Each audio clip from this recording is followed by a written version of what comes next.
Bom dia a todos, que a graça e a paz do Senhor Jesus possa permanecer sobre nós, os que estão presentes agora, os que vão participar na viração do dia ou em outro horário. Deus abençoe a todos que voluntariamente ou decididos estão em obedecer a Deus, obedecer os seus princípios e a ordem que o Senhor nos deu de contarmos o homem, fazermos a contagem do homem. A Rosilene estava dizendo aqui sobre a importância de nós prestarmos conta do Shabat com a nossa família, dar a oportunidade aos nossos filhos de pedir perdão e também perdoar. Em 2006, se eu não me engano, eu fui pregar em Trindade, Goiás. Quando eu cheguei, a pessoa disse qual é o horário que eu ia pregar e eu coloquei minha mesa. Eu lembro a mensagem que eu preguei lá foi sobre a semente. Não tinha data show, não tinha PowerPoint, eu não tinha computador. Eu usava minhas pastas, eu tenho elas até hoje. Então eu fazia meus desenhos e ao invés de eu mostrar no PowerPoint, eu mostrava no data show ou eu levantava minhas pastas. E eu deixei tudo pronto. Chegou um pregador, que eu nunca tinha visto, um homem, e ele foi lá na mesa, pegou minhas coisas, era uma escola, né? E amontoou minhas coisas para o lado, pegou o microfone e disse: esse horário aqui estava marcado, quem ia pregar aqui sou eu, não sei de quem que é isso aqui. E eu fiquei olhando para aquele rapaz, um jeito assim muito meigo, eu já sou grosso por natureza, né? Ele muito educado, muito fino.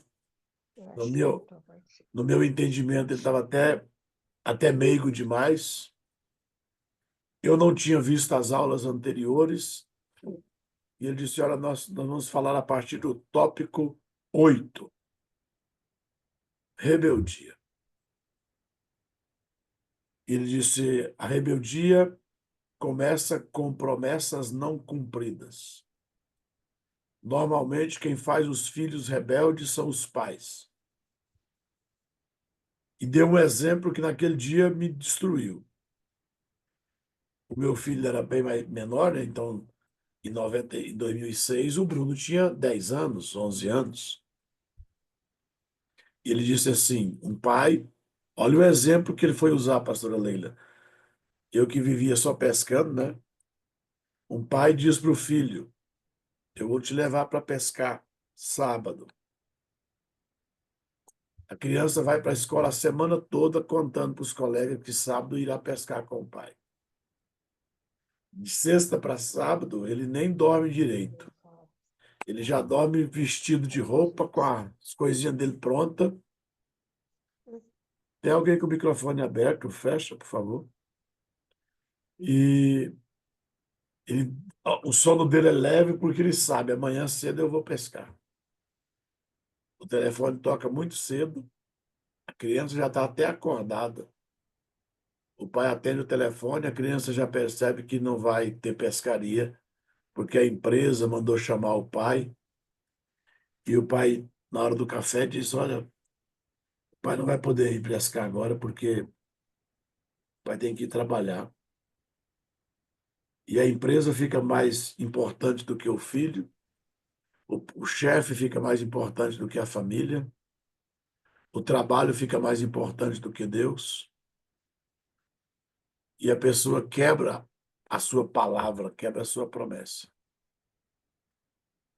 A criança fica triste. Meio-dia o pai chega, pergunta para a criança: tá tudo bem? Não quer comer? O dia não tem graça. À noite a criança ainda está chateada, porque o pai fez uma promessa e não cumpriu. Esse homem me destruiu de tal forma. Hoje nós somos grandes amigos. Eu trouxe ele aqui na minha igreja na época. Era exatamente, pastora Leila, naquela semana, ou uma semana, duas atrás, eu tinha feito a mesma coisa com o Bruno. Nós íamos pescar e eu criei ele dessa forma. Nós, eu trabalhava no banco, eu saía 4h15 da tarde, 4h30 eu estava em casa, duas, três vezes por semana, às vezes até mais.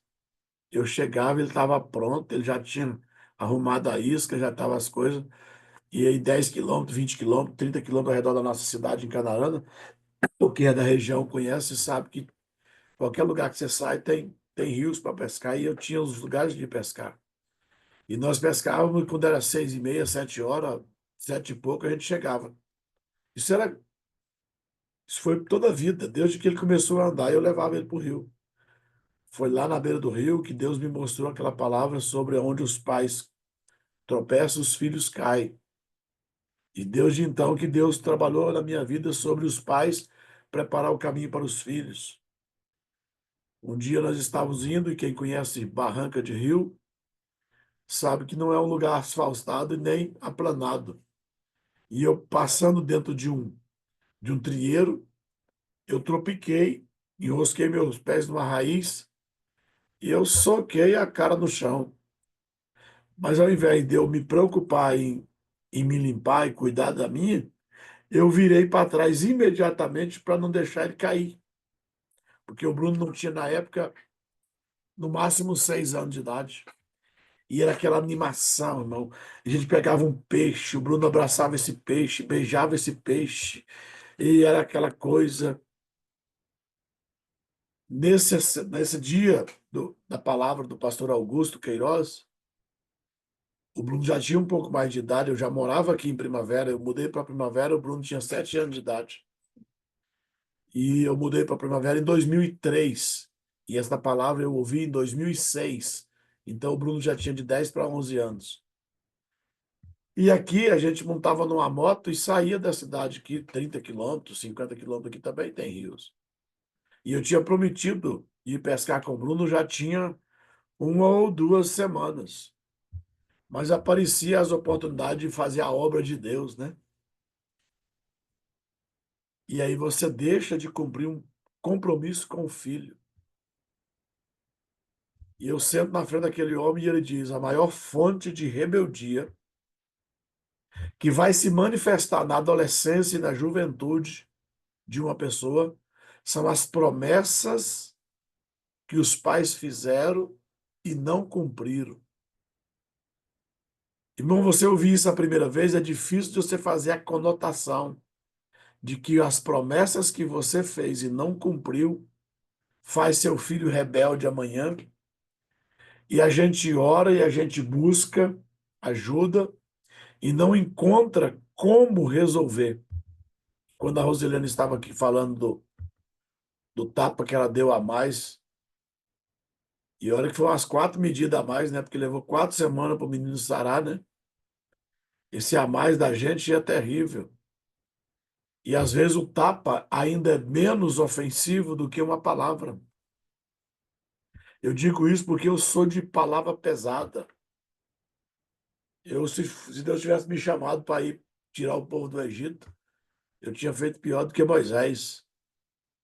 Eu sou de língua pesada. Isso é a forma de você ser criado. Eu fui criado a pescotapa, né?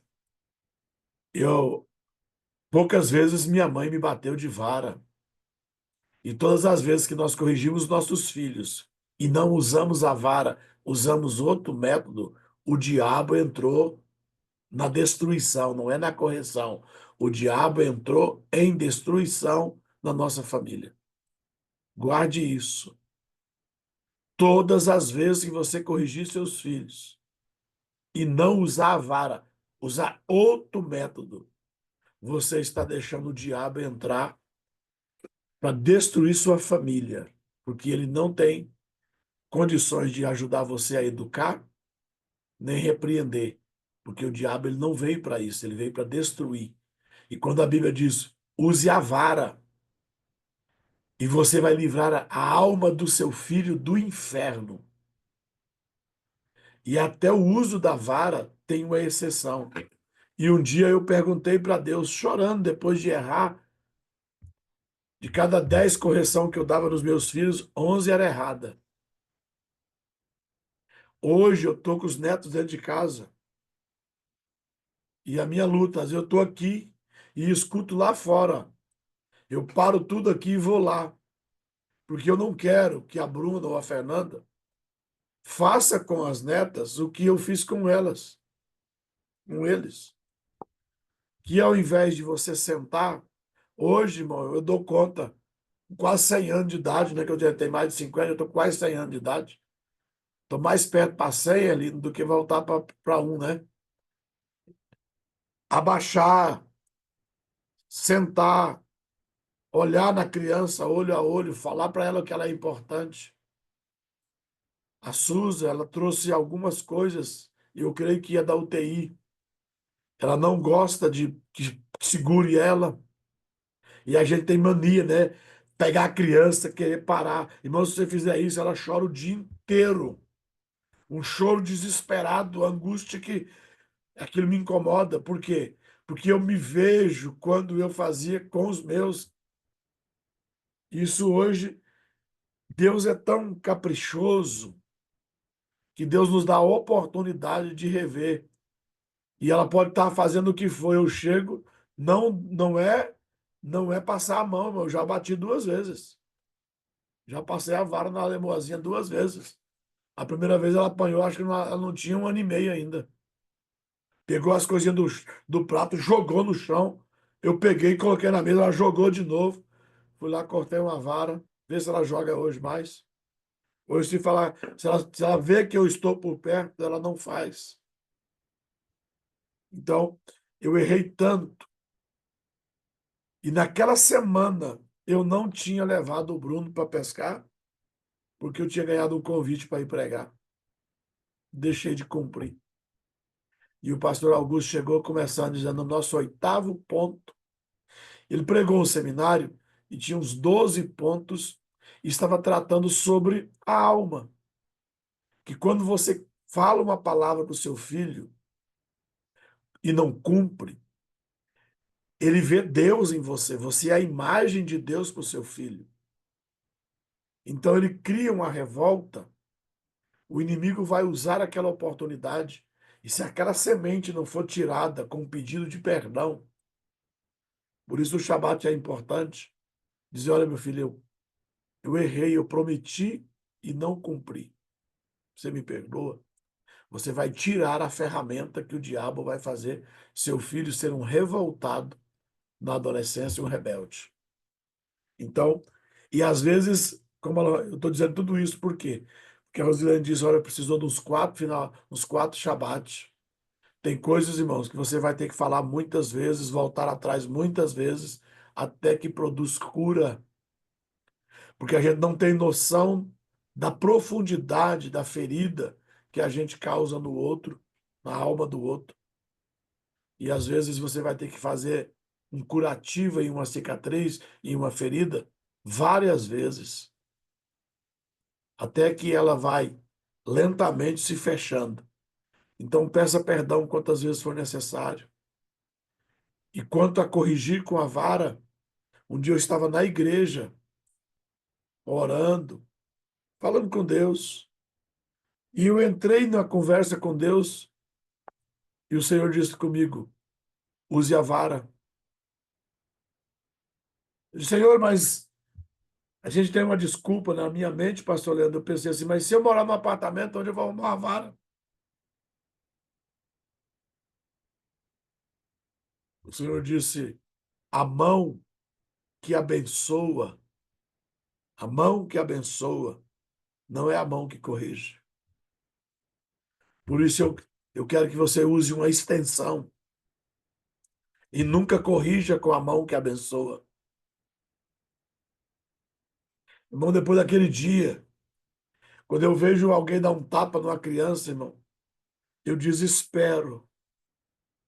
A mão que abençoa não é a mão que corrige. Aí o Senhor disse: qual é o homem que o filho pedindo um pão ele dará uma serpente? Qual é o filho, qual é o pai que o filho, pedindo um ovo, ele dará um escorpião?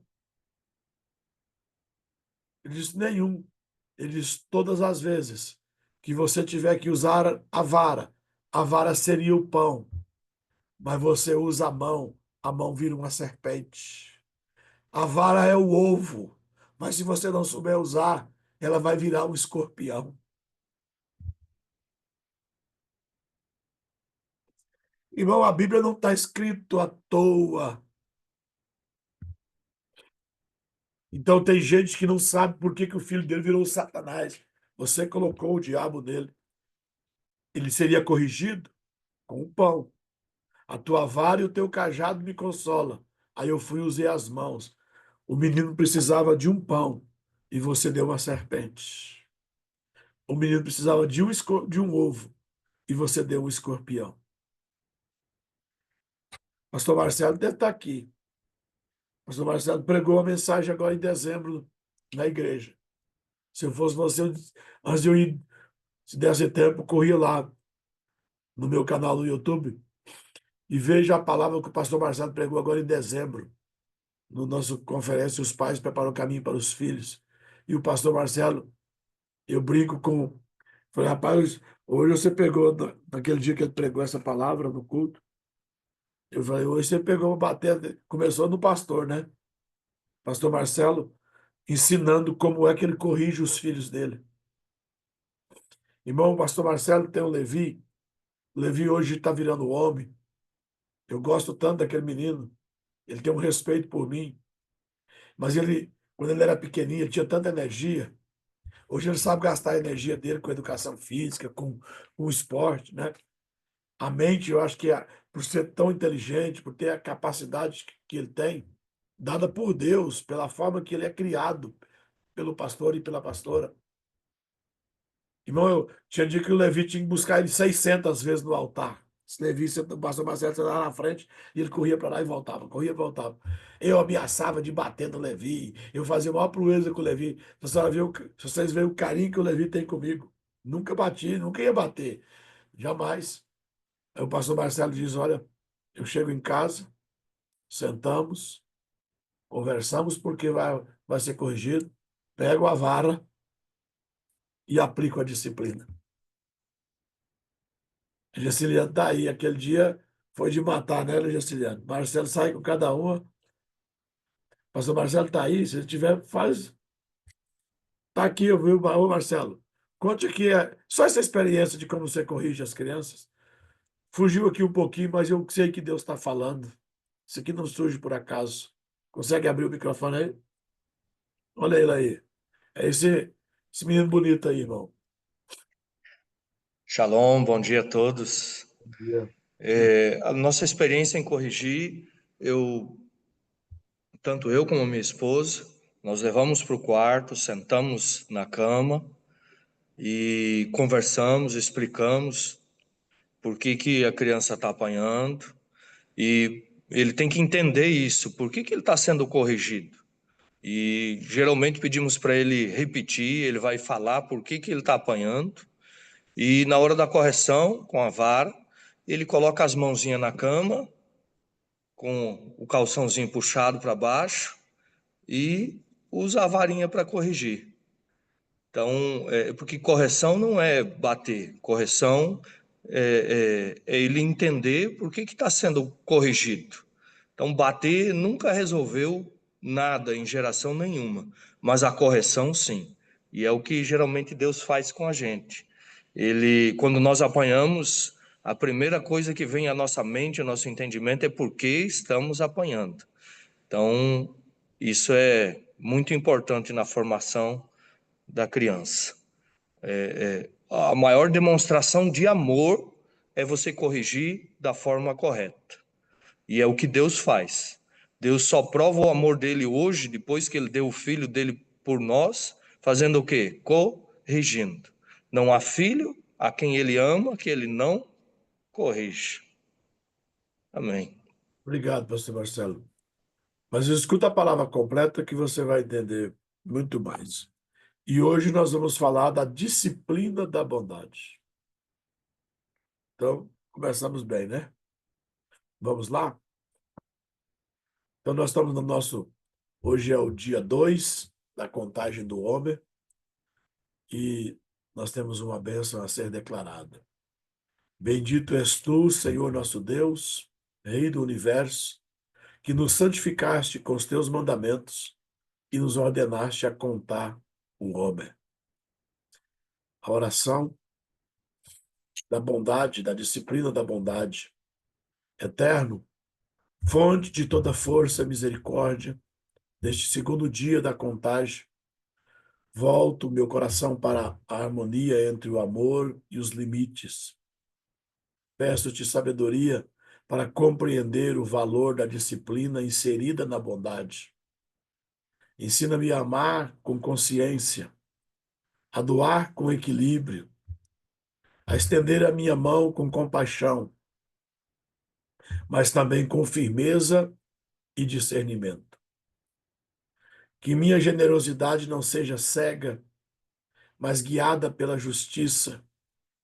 Que minha empatia respeite os limites saudáveis.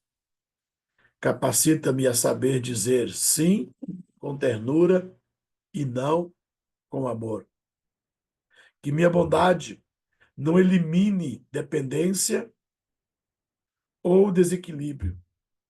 No perdão, que a minha bondade não alimente dependência ou desequilíbrio, mas promova crescimento, respeito e dignidade.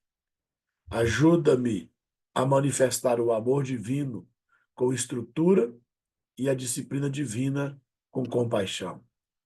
Nós oramos em nome de Jesus. A meditação de hoje, no nosso segundo dia, que é a disciplina dentro da bondade. Neste segundo dia, refletimos sobre a força do julgamento, da disciplina, operando dentro da bondade. A disciplina nos chama à sobriedade emocional e o poder do limite, da contenção, do equilíbrio. Amar verdadeiramente exige discernimento. E disciplinar o amor não significa deixar de amar, mas sim amar de forma consciente e madura. O amor cego, que ultrapassa limites, pode prejudicar tanto quem ama quanto quem é amado. É necessário amar respeitando o espaço do outro, sem invadir territórios ou alimentar dependências. Muitas vezes, o ego se disfarça de afeto, buscando reconhecimento e controle. Outro ensinamento da disciplina é o desejo de receber para compartilhar. Só podemos continuar sendo fonte de bênçãos se também permitirmos sermos alimentados. Quem não se abre para receber, uma hora se esgota e deixa de ter o que oferecer. E nós temos o nosso exercício, e eles são algumas interrogações. Estou amando de maneira consciente ou agindo por impulso? Minha bondade tem gerado crescimento ou acomodação nos outros? Permito-me receber tanto quanto compartilho? Sei reconhecer quando o amor pede firmeza e limites? Reflita, ajuste e ame com sabedoria. E a nossa reflexão final: a disciplina da bondade. Disciplina dentro da bondade é o amor que ensina, corrige e fortalece. É o amor que sabe dizer não para proteger, orientar e dignificar. É o equilíbrio entre misericórdia e justiça, entre doação e preservação. O pai que ama também disciplina. E essa disciplina é, em si, uma forma profunda de amar. Acabamos de ouvir o pastor Marcelo falar. O pai que ama também disciplina. E essa disciplina é, em si, uma forma profunda de amar. Lembra que nós estávamos comentando a forma certa de disciplinar. Hoje somos chamados a amar como o Eterno ama, com compaixão e firmeza, ternura e clareza. Só assim o amor floresce com maturidade. E a ordem de Levítico 23:16. Contareis 50 dias até o dia seguinte, ao 7º sábado. Então trareis uma oferta de cereal ao Senhor. E um decreto que nós vamos proclamar nesse dia. Hoje eu declaro: meu amor será maduro, guiado por sabedoria e discernimento. Saberei estender a mão com compaixão, mas também erguê-la com firmeza, quando necessário. Amar com limites é amar com verdade. E eu escolho amar como Deus ama. Que o Senhor possa, nesse dia, nos conceder a sua graça. Que essa reflexão possa trabalhar na nossa mente. Eu aconselho você, eu vou dar o meu exemplo de não só agora, nesse momento, estar com essa reflexão, mas olhar com carinho cada ponto e gastar nela pelo menos 1 minuto em cada frase, você e Deus, e diante de Deus abrir o seu coração e permitir que Deus nos ensine a ter disciplina quando nós estamos praticando a bondade. Que o seu dia hoje seja de grandes benefícios e que nós possamos subir um degrau a mais no aperfeiçoamento e que nós nos tornemos semelhante ao Criador. Nós somos feitos à sua imagem e semelhança. E o nosso desejo é que nesses dias o Senhor nos limpe, nos alinhe, para voltarmos a termos a semelhança do Criador. Eu contei uma história ontem no culto e me veio agora à mente o desejo de contá-la novamente. Um casal, jovem casal, ia ter a segunda criança. E ele estava com muita dificuldade financeira. O moço estava trabalhando muito, mas ganhando pouco. Necessitou que, mesmo já grávida de meses avançados, aquela jovem senhora também trabalhasse. E ela atendia ao anoitecer, ela ia para uma lanchonete e lá ela servia a mesa dos clientes até por volta de meia-noite, todos os dias. Eles estavam tendo desencontros, porque normalmente, quando ele chegava do serviço, às vezes ela já estava na hora de sair e os encontros à tarde estavam sendo raros. Quase no momento em que ele chegava em casa, era o momento em que ela já estava pronta para sair, para ir para o trabalho. Ela voltava por volta de 11 horas, meia-noite, e já encontrava ele dormindo. E ela iria trabalhar até enquanto ela suportasse, porque ela já estava bem pesada da gravidez, mas era necessário porque faltava recurso, a criança estava chegando. E ele levantava muito cedo, corria para o trabalho e chegava tarde. Naquele dia, ela esperou até o último minuto que ela podia esperar para ir para o trabalho e ele não tinha chegado ainda. Então, ela foi para o trabalho. E, atendendo os clientes, uma das clientes que ela atendeu é uma senhora que estava um pouco assim, esparolada, um pouco despenteada, cabelo molhado, roupa molhada, mas uma senhora de uma boa aparência.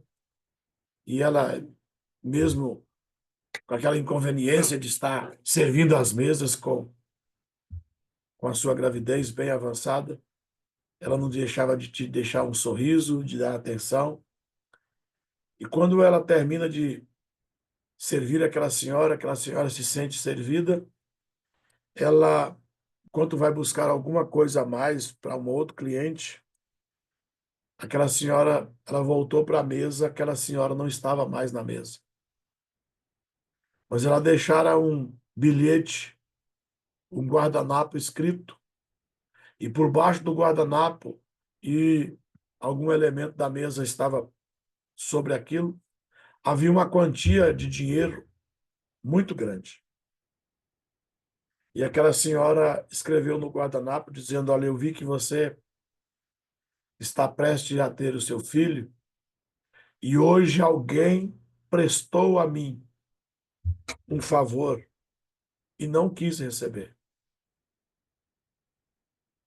E eu prometi, já que a pessoa me fez um grande favor e não quis aceitar a minha ajuda, dizendo que não precisava da ajuda e não necessitava eu recompensá-lo pelo que ele tinha feito, eu coloquei no meu coração que eu ia encontrar alguém que tivesse necessidade e eu faria por essa pessoa o que eu queria ter feito por aquela pessoa que me ajudou.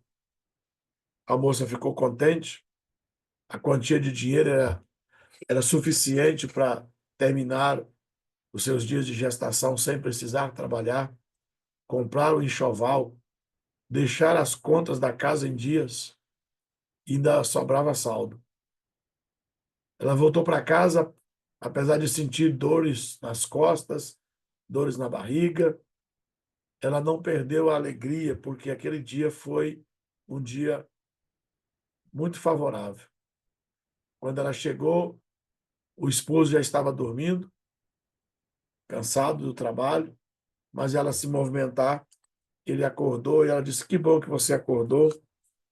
Ele pediu desculpa e disse: olha, eu cheguei atrasado hoje, não deu tempo de te encontrar antes de você sair para o trabalho, te dar um beijo, porque eu me atrasei vindo para casa.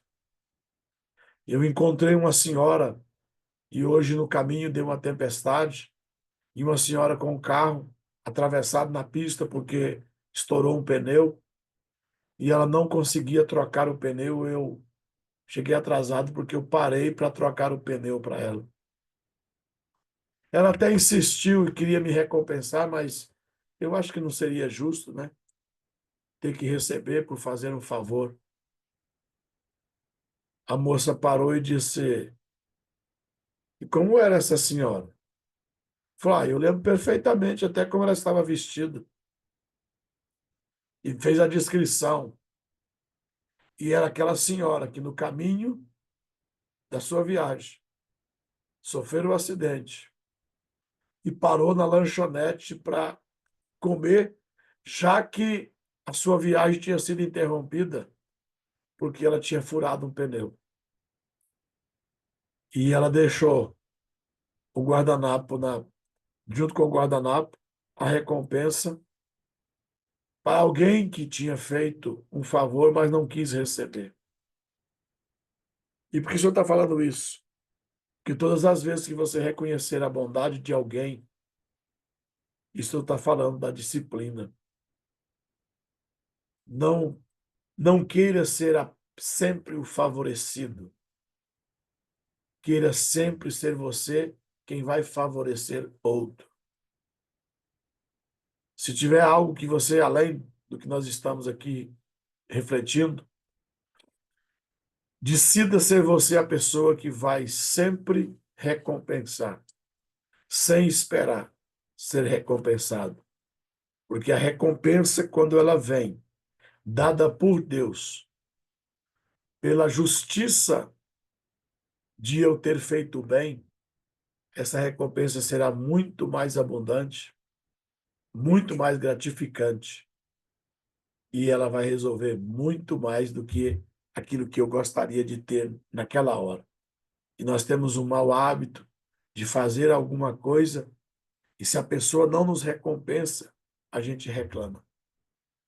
Biblicamente, não existe achar dinheiro. Ah, achei a carteira da pastora Leila. Falou, nem obrigado. Podia ter tirado pelo menos o passe do ônibus lá que estava lá na carteira. Ei, onde ficou a bondade?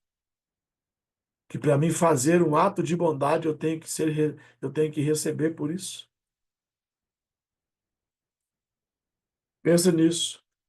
A Bíblia diz que se você encontrar alguma coisa, você deve procurar o dono e devolver. Quando nós fizermos isso, nós vamos começar a se parecer com ele. Que Deus te abençoe. Vou olhar aqui o comentário, né? Para não passar o comentário de ontem. Ainda bem que a secretária aí é eficiente, né? Tem alguém que queira falar?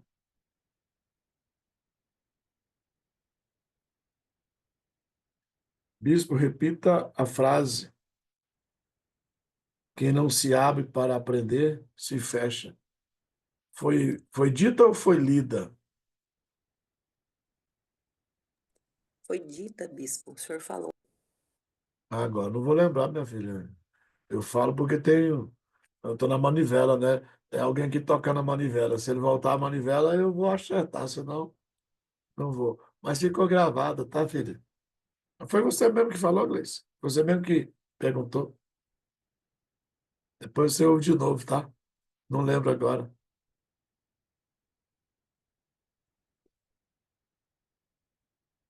Fiquei com vergonha porque no meu achismo eu estou fazendo tudo certo. E acabei descobrindo que ainda tinha que mudar, pois não estava fazendo da maneira correta, mesmo achando que sim, da minha maneira. Ah, foi a Gessiliane. Gessiliane é essa pastorinha bonitinha que está aqui, ó, no centro aqui, ó. Ela é uma das membros aqui da igreja. E naquele dia, a gente não apanhou sozinho não, né, Gessiliane? Se você apanhou, então imagina eu, né? Na forma de corrigir os filhos. A Rosana, minha esposa, nunca corrigiu nossos filhos em público. A Rosana nunca gritou com as crianças. Eu nunca vi a Rosana perder o controle e gritar. Nunca. Não sei nem se ela levantou hoje, onde já não estava bem. A Rosana levava para o quarto, para o banheiro. Coitado dos meninos. E uma vez o Bruno era bem pequenininho e ela pegou um chinelo e fez que ia bater nele. Ele falou assim: "Você não quer me bater, né? Você quer me matar." Ela não, acho que nunca deu uma chinelada dos meninos, mas o Bruno era muito esperto. Ele falou: "Não, você não quer me bater, você quer me matar." E a autoridade não está no tom de voz, né? A autoridade está em você ter o controle da situação. Minha mãe, muito violenta, eu já tomei garrafada de café, cabo de vassoura, enxadada, tesourada nas costas. Eu sou todo tatuado, irmão. Se você olhar, você pode ver que eu tenho Havaiana marcado para todo lado, né? As tatuagens que eu carrego é de chinela Havaiana. Fica certinho, pastor Leandro. Aquela bolinha escrito Havaiana, melhor do Brasil, né? Na, na- minha mãe, minha mãe, hoje eu não tenho problema, eu não tenho nada, não tenho sentimento nenhum. O problema é que quando nós corrigimos mal, os nossos filhos vão replicar isso. Porque aquilo que a gente mais que trouxe mais dor quando você foi corrigido é que quando você se vê, você está fazendo exatamente o que você reprovava seus pais fazer. Então, eu acho que Deus, acho não, Deus é sempre o Deus da segunda, da terceira, da milésima oportunidade. Então, Deus nos dá neto e permite que a gente esteja aqui para corrigir algumas coisas. Vô não estraga neto, neto é que estraga vô. Já estou bastante estragado já. Menino, chega aqui, ninguém põe a mão nos meus carrinhos, nas minhas coisas. Os açujos chega. Eu tinha um carrinho aqui no escritório que eu ganhei há muitos anos, ninguém põe a mão. A Bruna chega e fala assim: vovô, vou pegar só um pouquinho, tá? Agora achei o carrinho sem. O carrinho é tão chique que é coisa de colecionador, mas que você pode comprar a rodinha, trocar a rodinha do carro. Coisa de.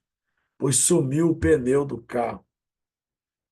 Eu disse: Jesus, o senhor está tratando de mim, né? Porque se fosse no tempo dos meninos e essa rodinha tivesse sumido aqui, eu ia tirar essa rodinha nem que seja do couro desses meninos, né? Agora a menina vem aqui e já sumiu a rodinha do carro, irmão. Vovô, eu vou pegar só um pouquinho, tá bom? Tá bom. Aí ela brinca um pouquinho. Irmão, os meninos de hoje é muito mais inteligente do que eu era quando era menino. Eu não pensava nisso. Passa um pouco, ela volta e diz: vovô, eu já brinquei. Obrigado. Aí eu guardo.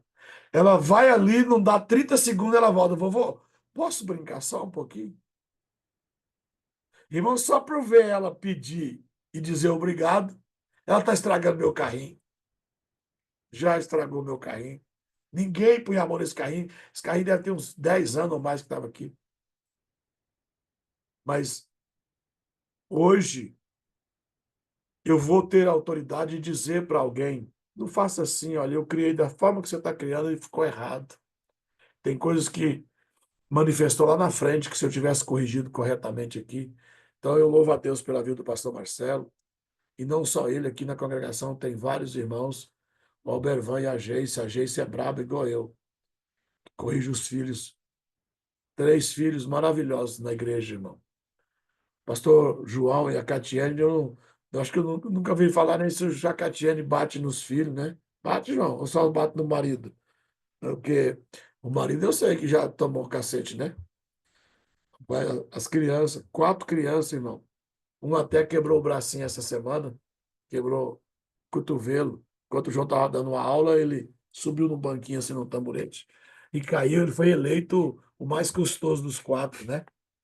A pastora Gisele, acho que ela não está aqui, tem 4 filhos. Pastor Cleito, pastora Cristiane, a Gisele senta os 4 filhos, desde pequeno.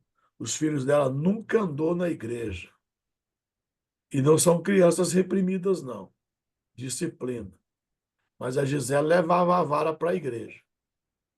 E colocava a vara na cadeira e os filhos nas outras. Menino não mija 3 vezes no culto, não bebe água 15 vezes e não anda. E teve oportunidades que a Rosana saiu atrás dela, que ela levava eles lá fora para dar um conselho. Aí a pessoa disse: não, não bate no seu filho na igreja, que ele não vai gostar da igreja. Não, irmão. Quanto mais você bate não, corrige, né? Essa palavra está errada também. Quanto mais você corrige corretamente, mais você é amado e mais você ama. E ontem eu chorei muito no culto. Ah, não foi todas as crianças, que são muito, mas se você vê as crianças recitando textos longos da Bíblia de cor. Ontem, João, ontem eu vi a visão que você viu 18, 20 anos para frente. Crianças pequenas recitando textos longos da Bíblia de cor. Claro que eles ensaiaram, claro que eles fizeram. Mas a maioria dos adultos não fala 3 versículos seguidos de cor, a não ser o Senhor é meu pastor, nada me faltará, né? Porque Deus amou o mundo de tal maneira. Não, eles recitaram os textos que faziam, pastora Leila, referência à Páscoa. Textos que, se pedir para mim, eu não sei nem onde está escrito. O único que eu já sabia de cor era Hebreus 11, né, que Moisés, obediente a Deus, celebrou a Páscoa e livrou os primogênitos das mãos do anjo da morte. Então, que Deus nos dê disciplina na bondade. Que eu e você, nesse dia, possamos extrair. Pare mais tempo. Leia mais uma vez. Tire um tempo de oração, ouvindo o Espírito Santo acerca dessa desse exercício que nós temos aqui hoje. Se pergunte a você mesmo outras vezes a maneira que você está amando, praticando a bondade, se você está se permitindo a receber, para que você também possa dar. Amém? Bispo, Sim, pastor. alguém te pediu para falar sobre oferta. A irmã que queria dar o testemunho sobre a peça não está aí, não? Era sobre a Páscoa, sobre a experiência que ela teve. Acho que foi a primeira vez que ela celebrou. A que pediu ontem, né? Não lembro o nome. Mas é impressionante, bispo, como que os nossos filhos olham para a gente e esperam, né? Eu lembro que a minha mãe era bruta, pelo que você disse, igual a sua mãe. A minha sogra mais ainda. Meu marido é muito traumatizado com esse negócio de ser corrigido, porque era com caneca, era com vara, era com o que tivesse na mão, colher de pau. E eu, apesar de ter a minha mãe assim, o meu pai repreendia muito ela e defendia a gente. E aí, quando eu ia corrigir os meus filhos, ele se metia. E ele queria proteger, só que eu não batia com grosseria. Às vezes eu até ameaçava, mas pai nenhum quer corrigir o filho com vara, né? Mas eu sempre, quando corrigia, eu já entendia essa questão da mão, era com chinelinho. Eu tinha um chinelinho de couro, que quando eu pegava aquele chinelo, o neguinho se aprumava imediatamente. A gente, Mas a minha filha ela era assim, é ainda, né, muito sensível. E eu, no afã de querer fazer as coisas, cuidar da casa e cuidar da. Às vezes eu me estressava muito com ela. E ela era lenta, sabe? Aí, às vezes, eu falava com ela, quando eu ia ver, ela estava no quarto chorando. Aí caía a ficha, né? Oh, meu Deus. Aí eu ia lá, minha filha, o que que foi?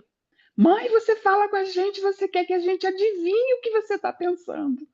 Como que eu vou saber que você queria assim ou assim? Meu Deus.